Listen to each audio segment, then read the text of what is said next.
Hey guys, so today we've gone ahead and we've got the wife's 2000 Toyota Prado in the shed. We've got a little bit of work to do. We are going on holiday and we want to get a bit of stuff done to it before it goes. So the other week I actually went ahead and changed the rotors on all the wheels, changed the brakes out, everything's sweet. But while I was under there I noticed there's a fair bit of stuff that needed changed out, one including the power steering rack. We've got the bowl joints, we've got suspension, and we got one CV joint. So I'm going to do the video, try and talk you through how we go about doing things, and it might be of some use to someone out there. So in saying that, let's get into it.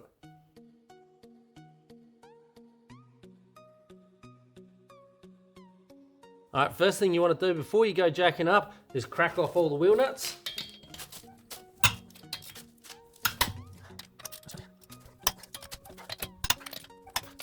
Next thing we want to do is jack it up.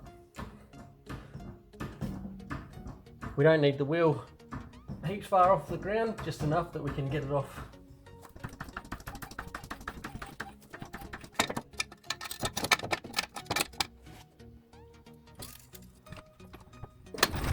Alright, so we've gone ahead and we've put the axle stands in so everything's nice and safe on this side. Because we're going to be doing the power steering rack, I believe we need both sides up. So we're going to go ahead and do the same to the other side.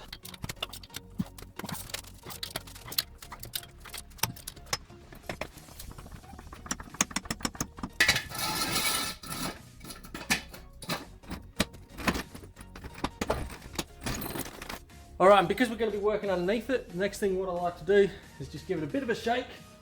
Give it a good firm shake, just make sure nothing's going to drop out from underneath. We've got the two axle stands under there, they're nice and stable. So now we can go ahead and start removing wheels.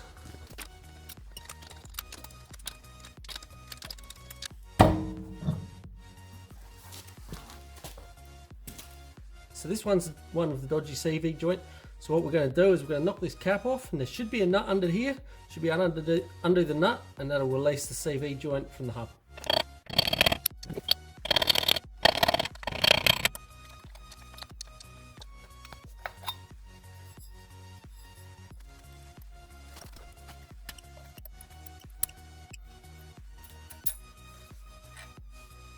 Okay, so then you got a circlip and a retainer, and then we've got our nut here.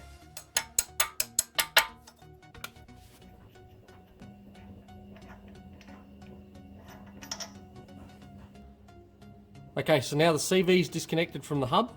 The next thing we're going to do is take care of this bolt here on the top loop. We're going to just take the circlip out, undo that nut, and hopefully we should be able to crack it apart.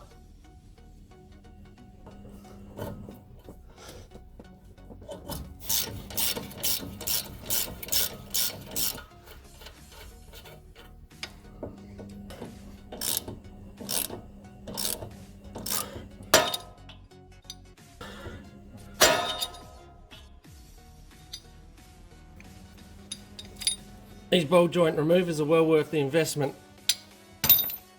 and as you can see, it does get them off without damaging the rubbers and stuff. Technically you could reuse it if you really needed to, but we are going to be replacing them, so not today. Now the next thing I'm going to do is I'm going to remove the caliper, and we're going to remove this clip here, and then that way we can tie the caliper up out of the way.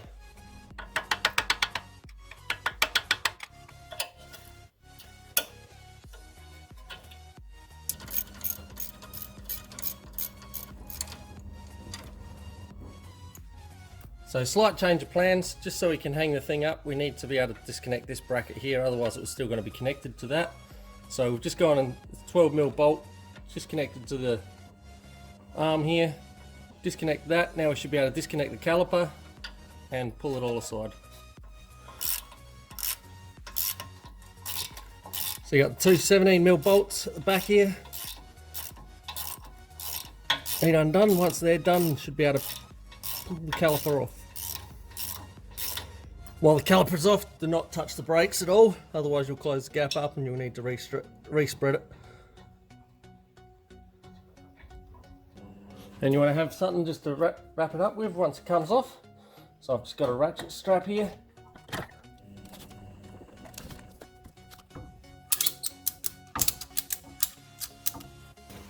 And there it is, all out of the way. While we're doing this, we can take the rotor off. This is relatively new on there, so came off relatively easy. The first one that was on there took a little bit more effort, yours might too.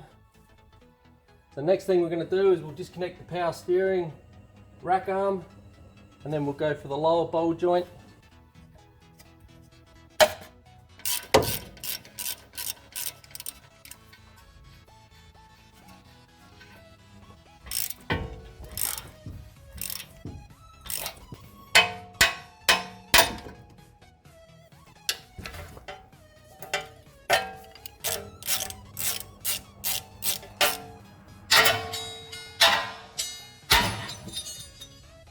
Alright, so what I did for this was I just put the nut back on here, just a couple of turns, just to hold the strut up straight, so we could actually get the bowl joint separator into the area, because when it was leaning it was a bit hard, and then we've just gone and popped that one off. So now we should be able to pull that assembly out, leaving the CV joint behind.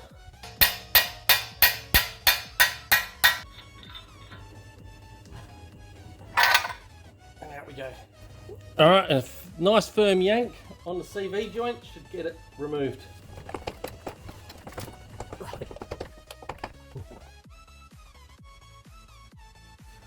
Okay, so the next thing we're going to do is I've got a big screwdriver, and I'm just going to softly pry the back of the CV out of the housing.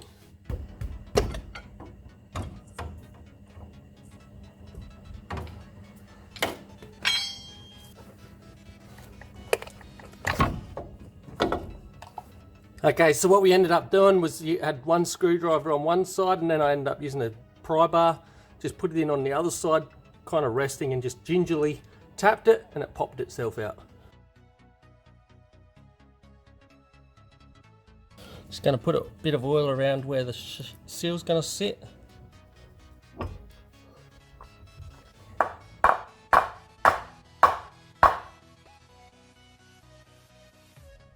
Alright, so the next thing we're going to do is take care of this lower bowl joint. So you got 4 14mm bolts. We're just going to crack them off.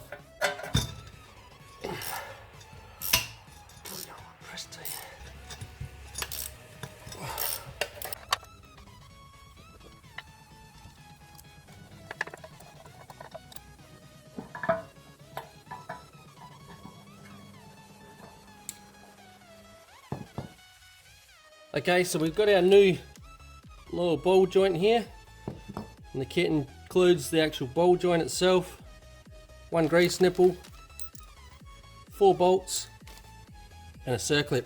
So before we go and install it, first thing I'm going to do is go and put this grease nipple in place.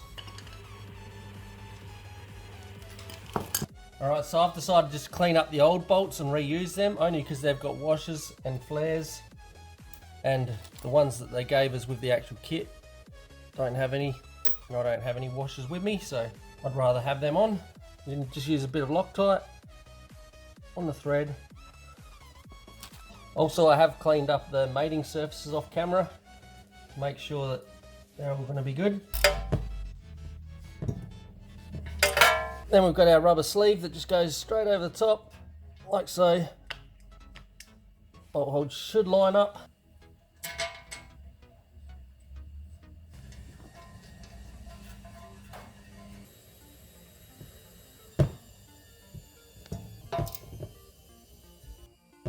And we'll give them another tweak once they're up in the vehicle again, nice and solid. And the next one we got now is the top bowl joint. What we're going to do is, I believe there's a circlip that's sitting around here somewhere. We'll go and get a screwdriver, scrape that dirt away and stuff, work out where we're going, and I believe we go undo that circlip, and then we should be able to push it back through, and then the new one just gets pushed back through that way, and we should be sweet.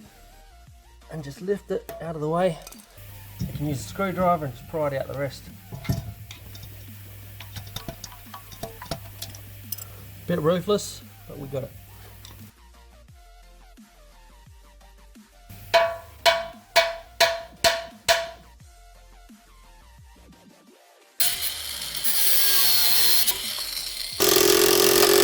There we go.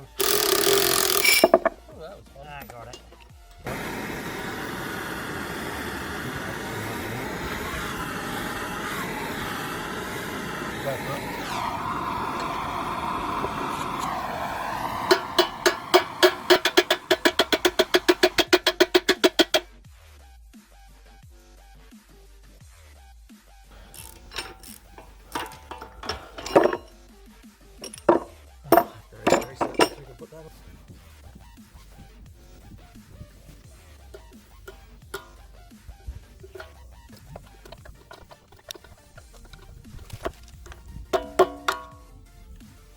boot. Alright, last but not least, we've got this here clip that goes over the boot.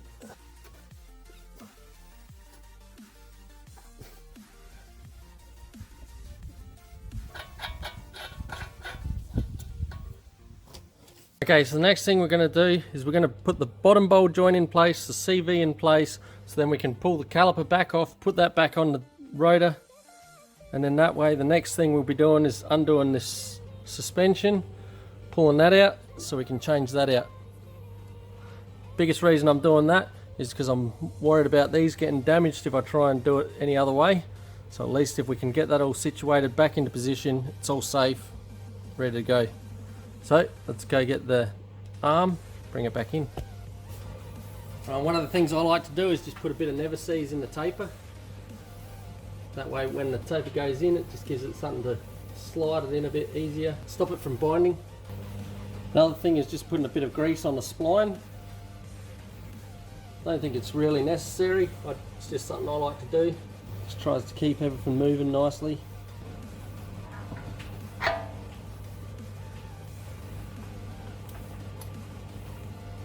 Beautiful. The nut on hand tight for now, just to hold it in place, and we'll come back to that after. Put some Loctite on it and lock her up.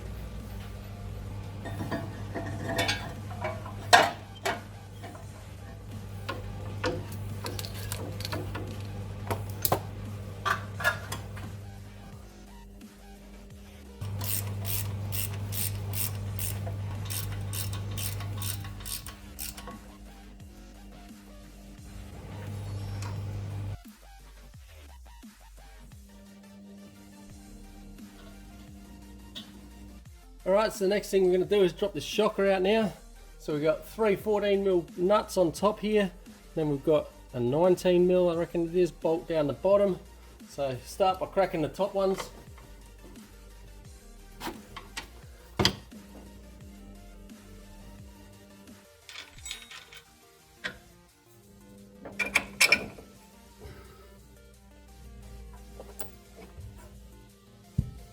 Alright, so as you can see, that bush is flogged out there. There's the new one, our new shock.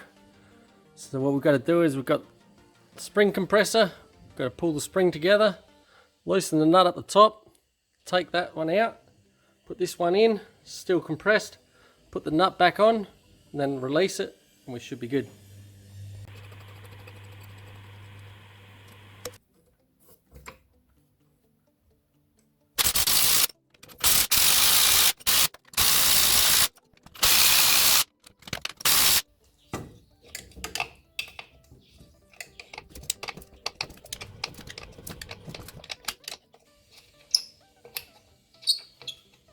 Just make sure everything's loose. I've never used one of these. I've never used the 4 on a smaller spring before. So the fact that it popped off on one on both sides, I've kind of gone against my best intentions here, but I've pulled it together. Obviously the shock's come loose, so I'm just going to make sure I'm really careful.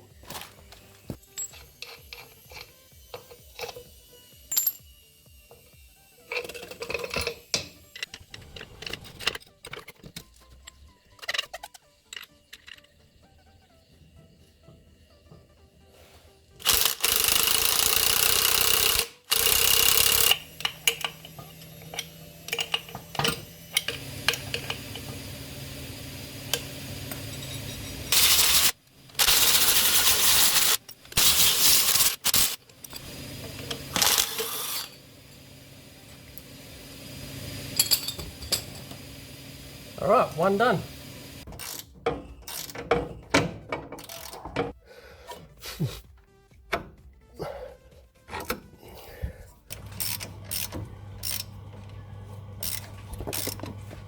Alright guys, just for future notice, these struts here, once that spring was on and tensioned up, I couldn't turn that, so I actually had to put the clamps back on, relocate that, turn it around into position, and then slide it back in. Otherwise, you're in a world of hurt, so just keep that in mind when you're doing the shocker on your car. That will happen. So we've done up the top shock locks, top bowl joint, bottom suspension mount, bottom bowl joint. Disc calipers are on and tightened up. The clip, 12mm screw on the side with that bracket. The only thing we've still got left is to tighten up this one here for the CV joint now. And then we've got the bits and pieces to put back on. So let's do that and then we can get on to the other side.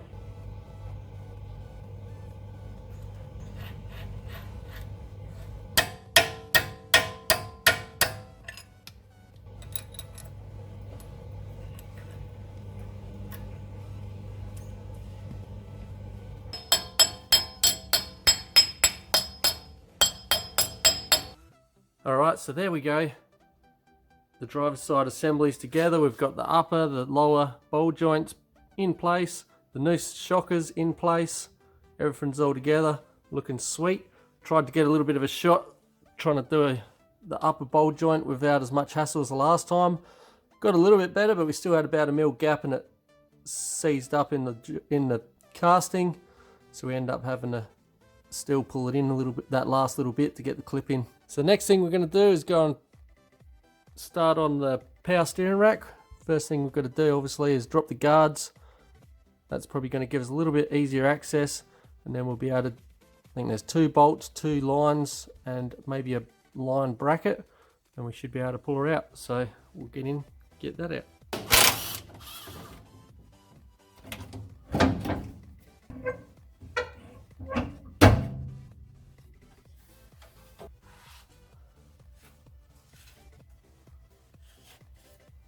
So there's a bracket here holding these two lines here. So we're just going to loosen this bracket off to release them. Next thing, we've got these 2 lines up here. I'm going to disconnect the first one.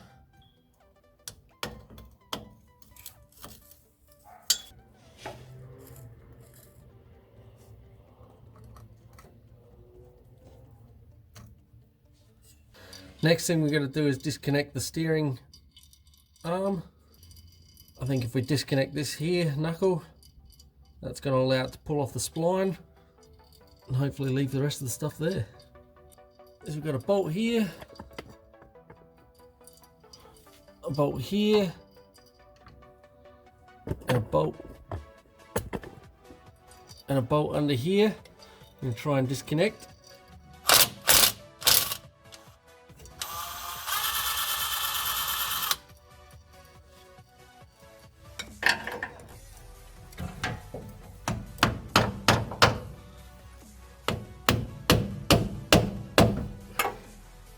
Just going to spread that. Hopefully that's enough. Then we're going to get the pry bar. Just try and pry it up.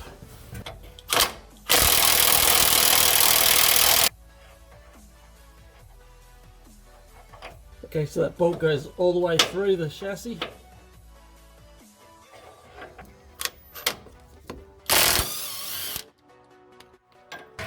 Oh, bugger. Alright, so we've just had a bolt from the top and a nut from the bottom, allowing this to slide out. I do apologise, I didn't realise the camera was looking over the other side still.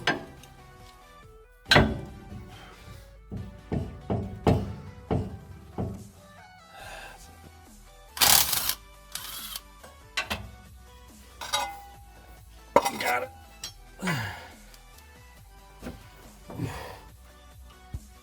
Alright, next job's to try and get the steering knuckle off the old rack.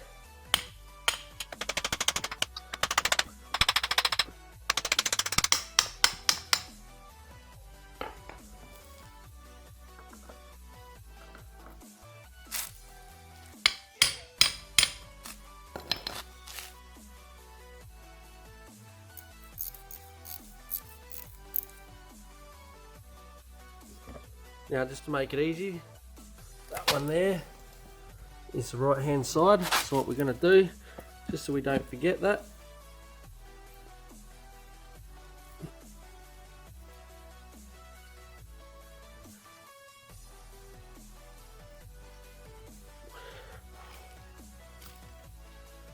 there we go.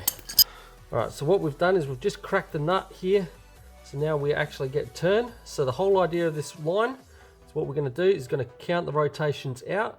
And then when a new one goes in, we're going to count it going back in. Fingers crossed we get it round about the mark.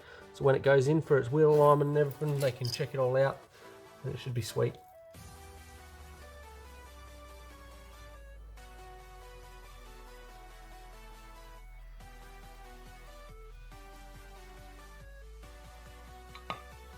One turns.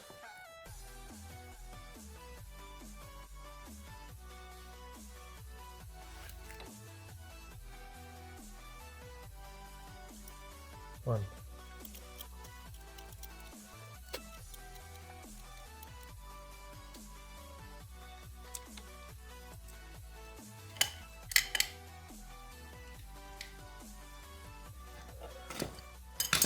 Okay, so we've done 21 turns there. Now we're going to go to the other side, do the same thing to the old one, count it onto the new one. One.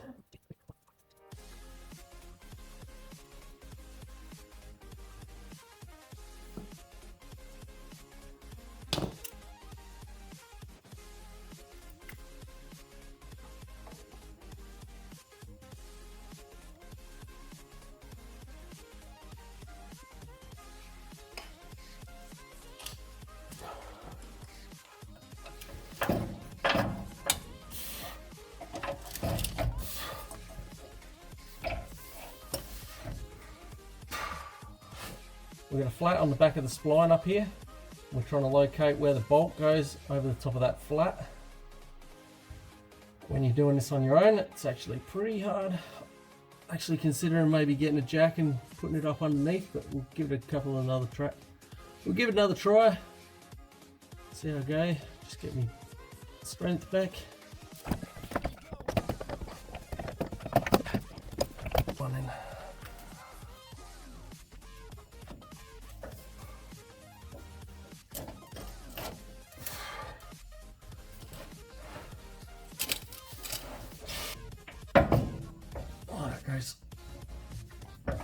Yeah! Yeah, baby! That's that one.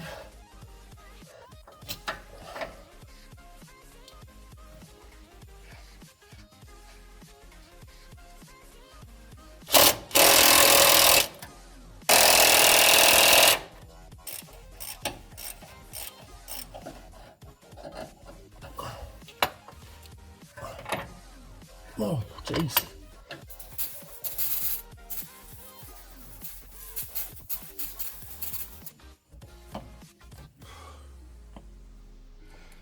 Bit of thread sealant onto the thread.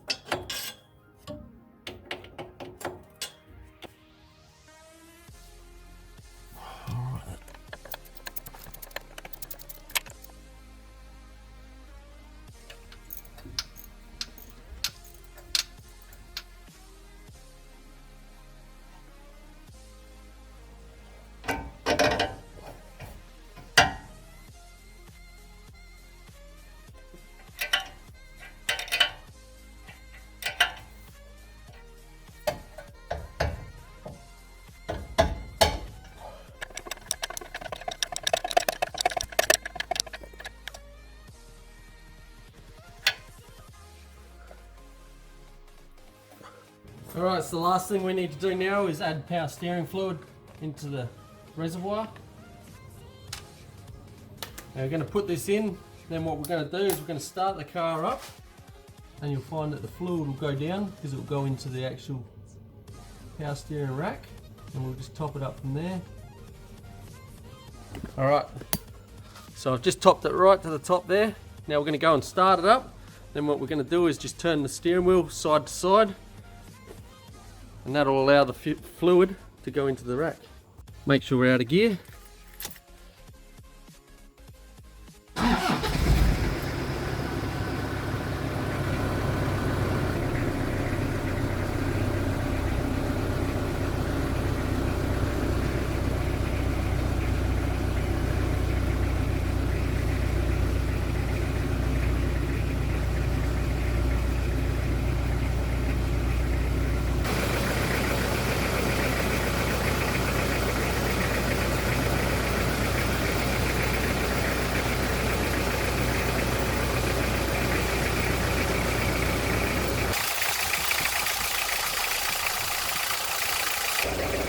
feel it as the fluid going in. The steering will start getting easier and easier.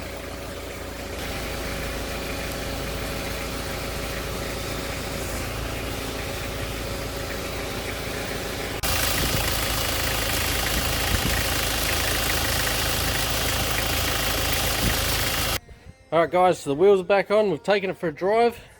Once you've taken it for a drive, because we've changed the power steering rack, you might find when you're going in a straight line, your steering wheel might end up in a position like this. So the next thing we're going to do is we're going to go and remove the horn cover, the steering wheel, relocate it so it's sitting central, and then re-bolt it back on.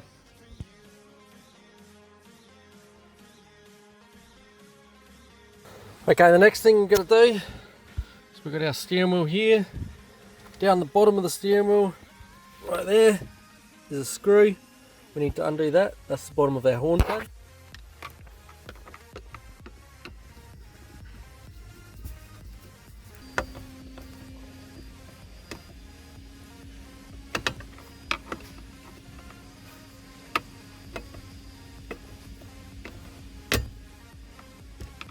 Alright, that's just released. There's our screw. Okay, so the next thing we're going to do is just grab the side and side, and we're just going to pop it.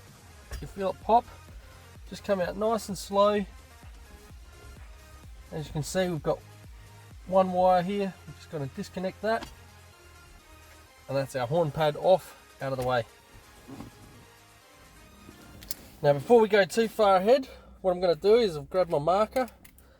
I'm just going to mark the shaft like that, up,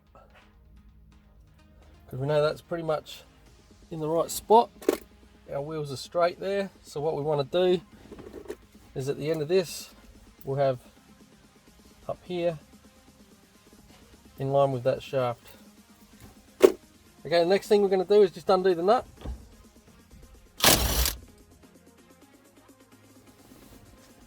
Alright, so I kind of stuffed up with the size bolts that I grabbed from the other house, from my other shed.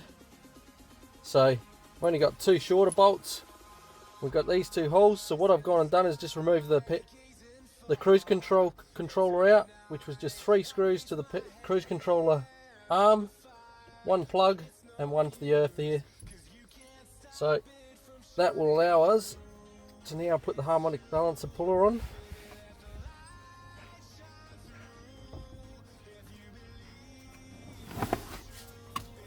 Oh, she's got to crank up. Too much. There it goes. That allows that to come off, like so. Now what we want to do is align our steering wheel with our mark on the shaft.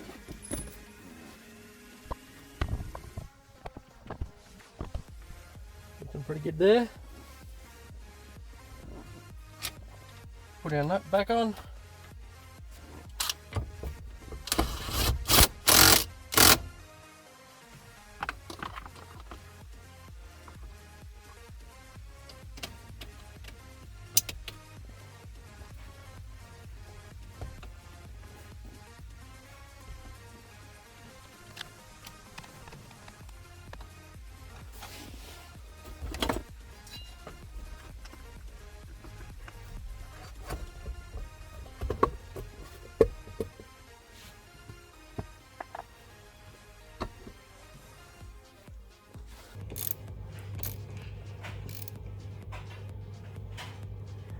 Tighten the batteries back up.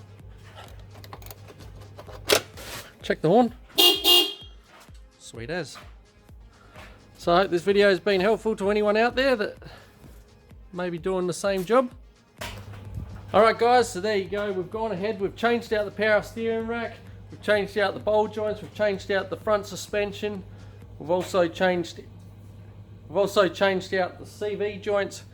Everything's feeling absolutely fantastic in the car now. Just had to straighten that steering wheel up so we're driving straight again. The next thing we're going to be doing is we're going to be getting it to the wheel aligners, getting some new tyres because the inside of the tyres were scuffed out, hence how I found the problem. Get new tyres put on, get wheel alignment and balanced, all the works and jerks done that we need done, and we should be back on the road again. So I hope this footage has been some help to people out there that might be wanting to do the job. Even done it in an unfamiliar area. So I haven't got all my tools, bits and pieces here. I just grabbed a whole heap of tools from my shed, brought it to this shed, and we've just worked with what we've got. Made it a little bit harder, but in saying that, not everyone's got all the right tools to do the job, so we've done it with what we've had to work with. As you've seen with the upper bowl joints, not everything goes as smooth as you'd like it all the time, but you just manage to work ways out and get it done. Saying that, happy fixing, stay safe, and we'll catch you next time.